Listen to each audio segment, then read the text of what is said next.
सर्वांना सलाम। आमच्या तारणाऱ्या जिवंत आणि गौरवी प्रभू येशू ख्रिस्ताच्या नावात विश्ववाणी परिवाराकडून आम्ही मार्गाकरिता प्रकाश कार्यक्रमात आपले सहर्ष स्वागत करीत आहोत।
जगी तू अवतरला, पाप्यांसाठी तू धावला।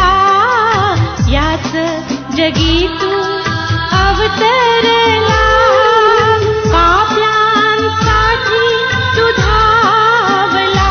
त्या क्रूसाला तू कवटाळले, तारण दे मला।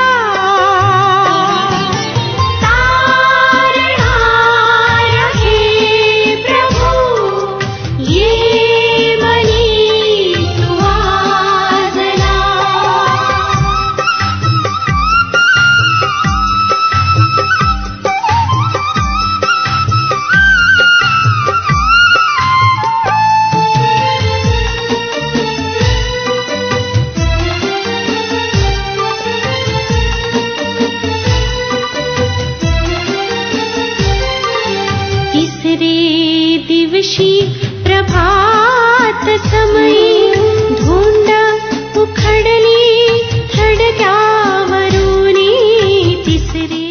आजच्या म्हणण्याकरता देवाचे वचन स्तोत्र 119 वचने 65 ते 72। स्तोत्र 119 वचने 65 ते 72। हे परमेश्वरा, तू आपल्या वचनाप्रमाणे आपल्या दासाचे हित केले आहे। सद्विवेक व ज्ञान मला दे, कारण तुझ्या आज्ञांवर माझी निष्ठा आहे। मी पीडित झाल्यापूर्वी भटकत असे, पण आता मी तुझे वचन पाळीत आहे। तू चांगला आहेस, तू चांगले करतोस, तुझे नियम मला शिकव। गर्विष्ठांनी माझ्यावर खोटा आरोप आणला आहे, तथापि मी अगदी मनापासून तुझे विधी पाळीन।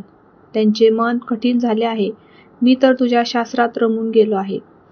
मी पीडित झाल्यामुळे माझे बरे झाले, कारण तेणेकरून मी तुझे नियम शिकलो। सोन्या रुपयाच्या लक्षावधी नाण्यापेक्षा तुझ्या मुखीचे शास्त्र मला मौल्यवान आहे। देवा वाचलेले वचन आपणा सर्वांसाठी आशीर्वादित करो। प्रिय श्रोते हो, येशू ख्रिस्ताच्या नावात सर्वांस सलाम। आजच्या म्हणण्यासाठी आपण निवडलेला शास्त्र भाग वाचलेला आहे। या ठिकाणी दाऊद करता परमेश्वराच्या वचनाची महती करत असता परमेश्वराच्या वचनाचं महत्व या ठिकाणी सांगत आहे। तो म्हणतो की परमेश्वरा, तू आपल्या वचनाप्रमाणे आपल्या दासाचे हित केले आहे। विवेक व ज्ञान मला दे, कारण तुझ्या आज्ञावर माझी निष्ठा आहे। तो म्हणतो की तुझ्या सर्व आज्ञावर माझा विश्वास आहे, माझी निष्ठा आहे। तुझ्या वचनाप्रमाणे तू आपल्या दासाचे हित कर। मी पीडित होण्यापूर्वी भटकत असे, पण आता मी तुझे वचने पाळीत आहे। तू चांगला आहेस, तू चांगले करीतोस, तुझे नियम मला शिकव। आणि या ठिकाणी दाऊद म्हणतो की तू परमेश्वरा महान आहेस, तू चांगला आहेस, तुझे नियम तुझे वचन मला तू शिकव। कारण गर्विष्ठांनी माझ्यावर आड घेतलाय, तरी मी अगदी मनापासून तुझे विधी पाळीन। तो म्हणतो की तुझे वचन मी मनापासून पाळीन। मी तर तुझ्या नियमशास्त्रात रमून गेलो आहे। मी पीडित झाल्यामुळे माझे बरे झाले आहे, कारण त्यामुळे मी तुझे नियम शिकलो. आणि तो म्हणतो की मी पीडित झालो, दुःखी झालो, त्यामुळे मी तुझे नियम शिकलेलो आहे. तुझ्या वचनात मी रमून गेलो. सोन्या रुपयाच्या लक्षावधी नाण्यापेक्षा तुझ्या तोंडचे नियमशास्त्र मला मौल्यवान आहे. आणि दाऊद या ठिकाणी वचनाला खूप महत्व देतो. सर्व धनापेक्षा, सोन्या रुपयापेक्षा परमेश्वरा तुझे वचन खूप महान आहे. तो एका ठिकाणी म्हणतो की मधाच्या रुचीपेक्षा देवाचे वचन किती गोड आहे. आणि तो म्हणतो की मनापासून मी त्याचं पालन करेल. तुझे वचन मी माझ्या मनात जपून ठेवलेलं आहे. खरोखर माझ्या प्रियानो, परमेश्वराच्या वचनाची महती या ठिकाणी दाऊद सांगत असता तो परमेश्वराकडे प्रार्थना करते की परमेश्वरा, तुझ्या वचनाप्रमाणे आपल्या दासाचे हित केले. तो म्हणतो की मी तुझे वचन पाडित राहीन. तुझे नियमशास्त्र मला शिकव. तो म्हणतो मी तुझ्या नियमशास्त्रात रमून गेलेलो आहे, कारण त्यामुळे मी तुझे नियम शिकलेलो आहे. परमेश्वरा, तुझ्या तोंडचे वचन मौल्यवान आहे. हा माझ्या प्रियानो, वचन मौल्यवान आहे. ते आपल्या मनात साठवून ठेवा, त्याच्यात रमून जा आणि त्याच्या नुसार आपलं जीवन जगा. परमेश्वर तुमच्या जीवनाचं हित करेल. या आपण प्रार्थना करू. स्वर्गीय देव बाप्पा, येशू ख्रिस्ताच्या नावात तुझ्या देवाच्या सम्मुख येऊन तुला धन्यवाद देतोय. प्रभू, तू खरोखर महान आहेस आणि तुझे वचन प्रभू मौल्यवान आहेत. ते वचन तू आम्हाला शिकव प्रभू. जे लोक तुझ्या वचनात रममान आहेत, रमून गेले आहेत, त्यानुसार जीवन जगत आहेत, त्या प्रत्येकाचं तू हित कर. त्या प्रत्येकाला तू आशीर्वादित कर देव बाप्पा.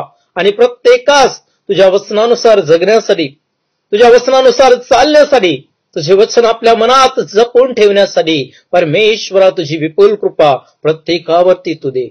तुला धन्यवाद देतो. तू असं करतायस. येशू ख्रिस्ताच्या नावात ही प्रार्थना मागतो, म्हणून तू ऐक. आमेन.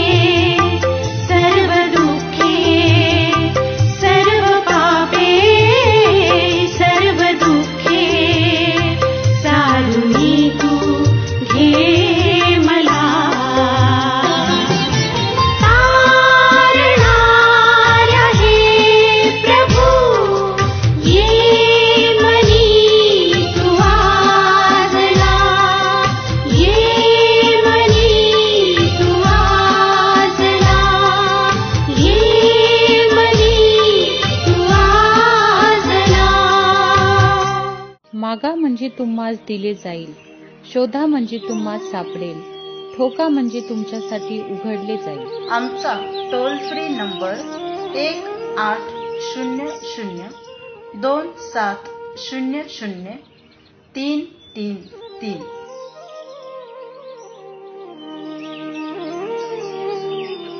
आम्ही आपणासाठी या नंबरवर प्रार्थना करण्यास उपलब्ध आहोत. धन्यवाद.